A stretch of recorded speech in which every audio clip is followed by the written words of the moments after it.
میں دعوت دینے جا رہا ہوں استاذ القراء فضیلۃ الشیخ الدکتور شیخ بارک اللہ فیک حافظ حمزہ الزیات حفظہ اللہ، میں ان کی خدمت میں گزارش کروں گا کہ وہ بھی تشریف لائیں، تلاوت کلام پاک سے ہمارے دلوں کو منور فرمائیں، سکون کا باعث اور اطمینان کا باعث بنائیں۔ فضیلۃ الشیخ الدکتور القاری المقری حمزہ الزیات المدنی حفظک اللہ ورعاک شیخ۔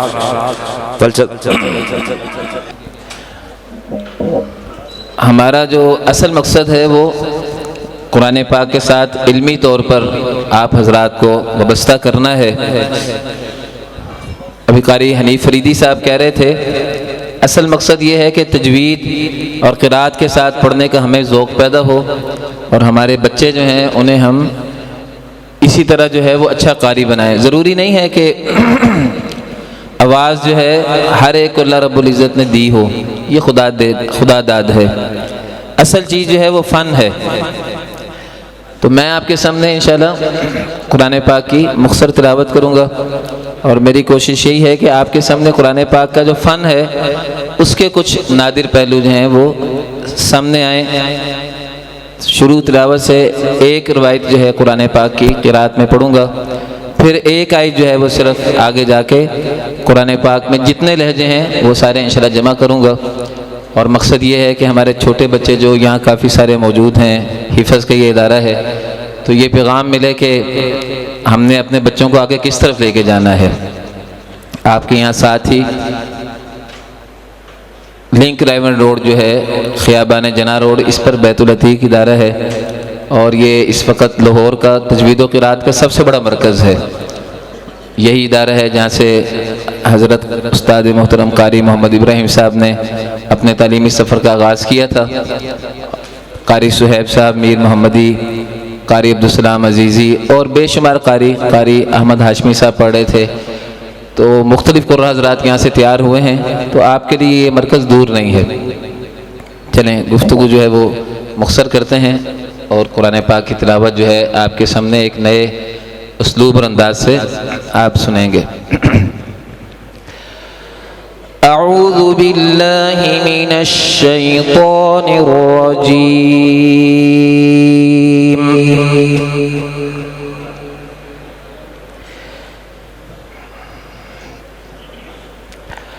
بسم اللہ الرحمن الرحیم،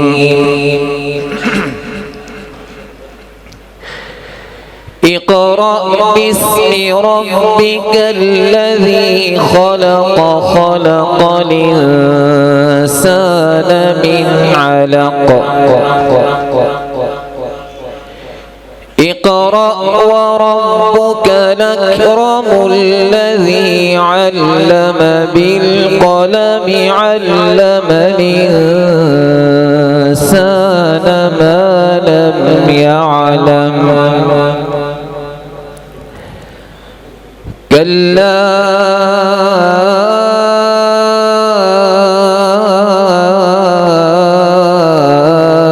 إن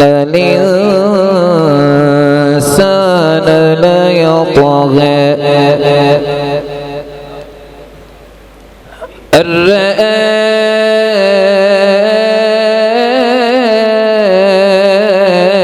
رآه استغنى، إن إلى ربك الرجعى،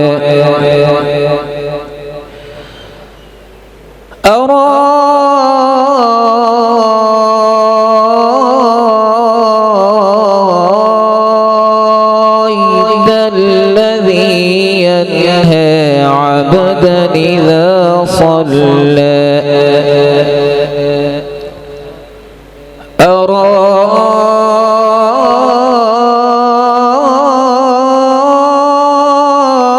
أرأيت إن كان على الهدى، أو أمر بالتقوى،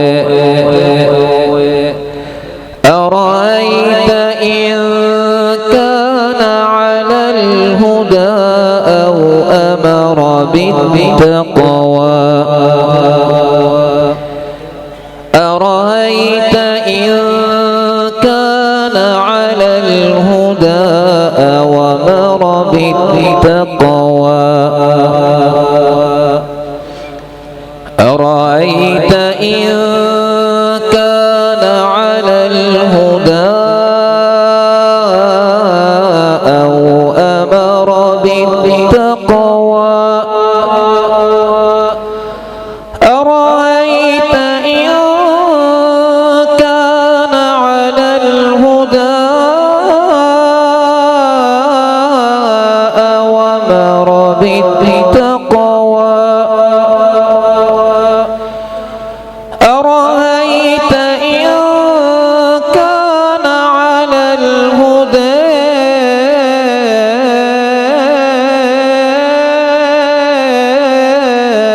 أو أمر بالتقوى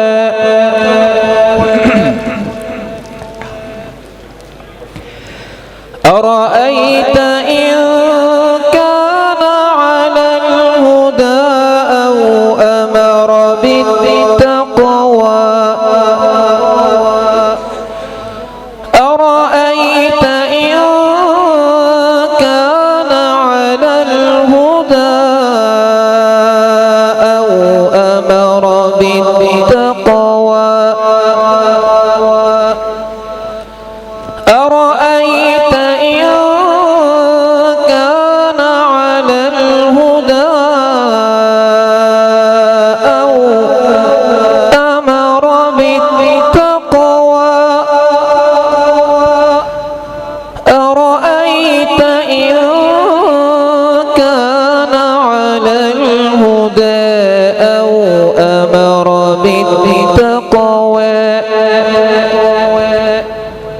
أرأيت إن كان على الهدى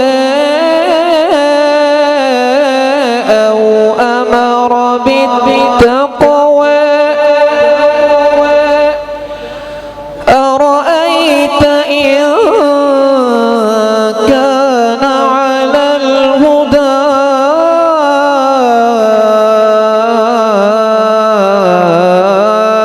أو أمر بالتقوى أرأيت إن كان على الهدى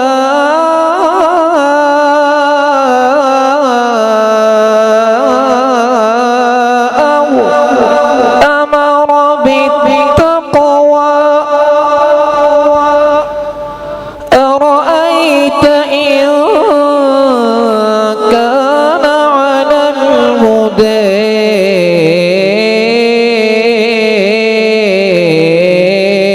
أو أمر بالتقوى أرأيت إن كان على الهدى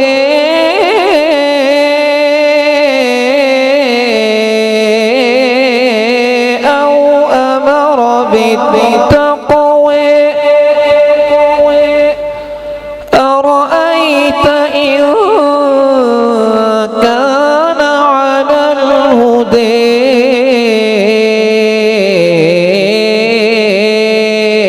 أو أمر بالتقوى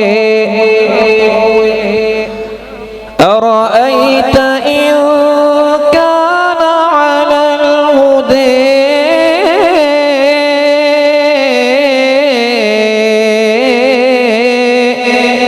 أو أمر بالتقوى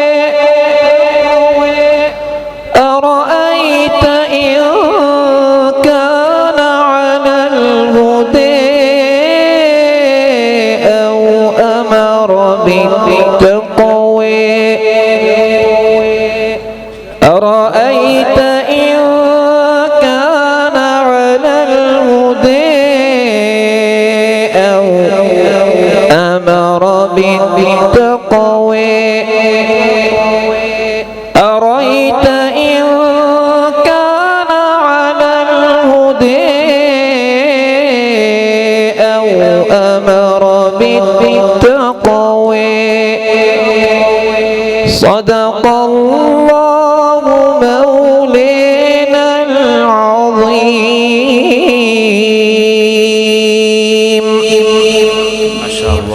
माशाअल्लाह. آپ کے سامنے یہ آخری آیت میں نے جتنی دفعہ پڑھی ہے بہت ہی باریک فرق تھے. ہر دفعہ جو ہے پڑھنے میں ہر دفعہ دوسرے لہجے کا فرق ہے. اور اس طرح قرآن پاک جو ہے یہ تمام لہجات میں نازل ہوئے ہے. قرآن پاک کی ہر آیت میں اس طرح جو ہے متعدد طرح پڑھا جا سکتا ہے. یہ علم ہے, یہ فن ہے. حسن صوت آواز جو ہے یہ ایک الگ چیز ہے, خداداد چیز ہے. تو آپ حضرات جو ہیں کوشش کریں کہ فن کی طرف متوجہ ہوں. یہ محافل جو ہیں یہ پروگرام صرف اس لیے ہوتے ہیں کہ ہماری توجہ علم کی طرف ہو جائے. جیسے ہمارے عوامی خطباء ہیں, خطابت سے مقصد یہ ہے کہ ہمارے بچے جو ہیں وہ عالم بنیں. تو علم کے لیے ضروری نہیں ہے کہ حسن آواز ہو اور اسی طرح عوامی لہجہ ہو. تو مدارج کی طرف توجہ کریں. بارک اللہ فیک. ماشاءاللہ شیخ, بارک اللہ فیک, جزاک اللہ خیرہ. شیخ محترم نے بلا شبہ ہمارے دل میں قرآن پاک کی جو روحانیت ہے, خصوصاً قرآن پاک جن قراءات اور روایات میں جن لہجات میں نازل ہوا ہے ان میں سے چند ایک آپ کے سامنے پڑھے ہیں.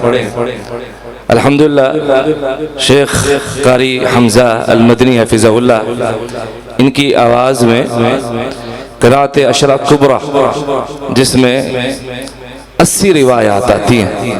ماشاءاللہ تمام روایات میں شیخ محترم کا قرآن کویت سے وہ بھی انشاءاللہ ان قریب منظر عام پہ آ رہا ہے. اللہ تعالیٰ شیخ صاحب کے علم میں, ان کے عمل میں, ان کی صوت میں, ان کی محنت کاوش میں اور قرآن پاک کی جو یہ خدمت کر رہے ہیں اللہ تعالیٰ اس میں مزید برکتیں نازل فرمائے, شرف قبولیت سے نوازے, ان کو مزید عزتوں سے نوازے. اور انہوں نے جس مرکز میں یہ خدمات سر انجام دے رہے ہیں البیت العتیق, اللہ رب العزت اسے علم کا مرکز بنائے تا قیامت لوگوں کے لیے نافع بنائے.